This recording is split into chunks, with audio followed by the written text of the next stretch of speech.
there was potentially, and I don't think Aaron Rodgers ever does anything ready, fire, aim. I think he knows exactly what he's doing. We might disagree with how he does it and what he says when he does it. But back to the officiating. He addressed it. He went there last night, post-game press conference. Here's Aaron Rodgers with his thoughts on the 22 penalties for 204 yards. Yeah, it seemed a little ridiculous. Some of them seemed really bad, including the roughing the passer on me. That's not roughing the passer. I was about to play sarcastic ball if we're going to call those things. And I thought the one on Kinlaw was not roughing the passer either. So. Now, he also said that there was a phantom holding penalty that wiped out a touchdown by rookie running back Braylon Allen. But I didn't know what he was talking about. I didn't remember, or I never knew what sarcastic ball is. That's a reference to a South Park episode where they completely remake football into you're running around with balloons and tinfoil hats and you never touch each other. So, yeah, he was going next level with like a 10-year-old episode of South Park where they make football into something completely nonviolent. So I don't know that he's going to get a letter from the league this week because I don't know what sets them off when a player has things to say about officials. Last year, Myles Garrett got fined $25,000 for calling officiating a travesty in a win over the Jaguars in December. So not that he can't afford it, but it's just one of those things we'll keep an eye on now. Will the league do anything about him saying what he said? I don't think it was that egregious, but it was still surprising to see his candor. I would be surprised if he doesn't get fined simply because of who he is, the magnitude of it being Aaron Rodgers, who criticizes, but just gives his opinion. I agree with you. I didn't think it was that bad, but I think because Aaron Rodgers and who he is and him going out there and saying something about the officials, every player is going to see that. And I think the NFL would probably try to send a message to the rest of the guys of this is unacceptable. And I understand his frustration because even being at the game, it felt like every big play, you had to wait and see if there was a flag. But again, as they showed the replay in the stadium, I thought it was another penalty that was unnecessary by the Jets player, Tyron Smith. I didn't think he needed to hold him, but he did hold him. And the ball went right up the middle. Braylon Allen, I think, scores whether he holds him or not, but the Bills defender, he goes to get off. And what they always talk about in the NFL, they will call holding when it looks like your hands get outside of your body to the side and it looks like you're restricting a player from moving on past you.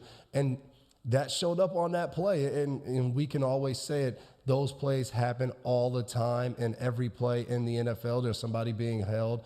But when it gets called, to me, you can't complain about it because it was a holding penalty. And there it is. You see Tyron Smith, the left tackle, helping create the hold. If there's holding away from the play, then I think that's a little ridiculous. But when it's right there at the point of attack and it's helping to create the opening through which the running back runs, how can you not call it? There was a holding call that got the fans booing. Of course, fans are going to boo anything they don't like, but there was a call on the center on a screen pass that helped spring the guy. And you see it.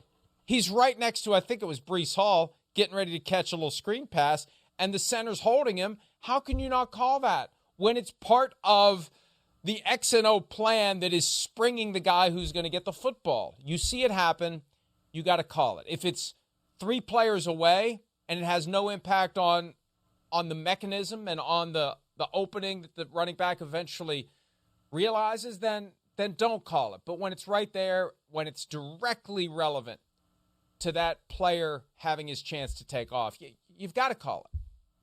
Yeah, and again, I don't want to beat a dead horse, but the consistency of the officials to me is what I will compliment them on and say good job by them. There was even a penalty in the game where they called a legal cut block by Taron Johnson on the Buffalo Bills defense, the nickel corner, because the play was maybe only like a yard or two outside the tackle box down the field, and the offensive lineman's coming at him, and he just goes low and he takes out the lineman's legs. that penalty, that rule was implemented a couple years ago as a defensive back. You couldn't just go take out the lines of the legs of an offensive lineman unless you were inside the tackle box. And it was close. It was probably about 2 or 3 steps of him being outside the tackle box. Officials saw it, threw the flag, and it was a penalty. So whenever you get the officials being consistent, you can adjust to that. So I understand as players, you get frustrated at the end of the game and you complain. But I think, for both of these squads, I think the head coaches are going to come in the next day and they won't on Wednesday, they won't spend a ton of time on this game because of the short week.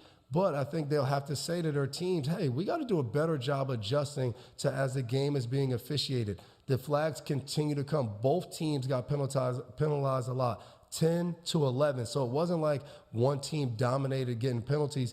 Both teams were penalized, and I thought it was consistent by the officials.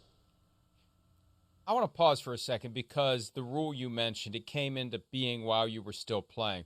And years ago, Rich McKay explained to me about blocks below the waist, that in football, you got big guys and you got smaller guys. And there's usually only one way for the smaller guy to get the big guy on the ground, and that's to hit him low. And in a moment like that, where you've got offensive linemen coming right at you, I think there's an element of survival that comes into play as well. Like, I can only imagine what your reaction was when you became aware of this rule, because it's like, this guy's coming right at me now. What am I supposed to do? We set up a drill to practice this new rule because a popular play in the NFL, as you see the quarterback, he'll toss it back to the running back going outside, and you'll have a receiver or tight end will block down on whoever the last guy is on the line of scrimmage, DN, outside linebacker, and then you see the big tackle. He pulls around outside, and the only guy for him to block is a little 180 to 90-pound cornerback, and that tackle has been taught. Do not break stride. Run full speed at that little defensive back. And I used to love that when I played corner because I have a little juke move, a little shoulder shake, and then I'm diving right at your legs, and I flip guys. I've thrown them over my shoulder because they're running so fast. We had to put in a drill to remind guys, hey, you can't go low anymore. And as you watch the NFL games and they run what we call a crack toss outside, you see corners get absolutely destroyed on these plays because you no longer can just go and dive in. Offensive linemen, they're more athletic now. They're running faster. They're just taking guys' heads off. So it was a big penalty and a rule that got implemented that didn't get a lot of attention, but all defensive backs across the whole NFL, former and current, they felt the pain when that rule got put in place because we knew how much that took away from playing defensive back and being assertive in the run game. We'll get back to the game here in a second, folks. I'm just curious, what did you do then? What was the drill, and how did you combat this freight train coming right at you? The biggest thing now became you're not going to win a one-on-one matchup with a 315, 20-pound tackle. You had to try to set them up, fake like you're going inside, get back outside. Fake like you're going outside, get back inside, and then get up the field to make the tackle. So you see it sometimes. Stephon Gilmore did it a week ago against the Jets in London, where he's outside. They throw a wide receiver screen. The tackle's coming at him. He stays outside, and at the last minute, he fakes outside and then comes underneath and is able to make the tackle. So as a little guy, your advantage is there's more space that the big guy can't keep up with your quickness. You have to use that. If you think you're going to win dropping your shoulder and hitting an offensive tackle, good luck playing next week after that. Hi, it's Mike Florio. Thanks for watching PFT on YouTube. Hit subscribe for the latest news and analysis from Pro Football Talk.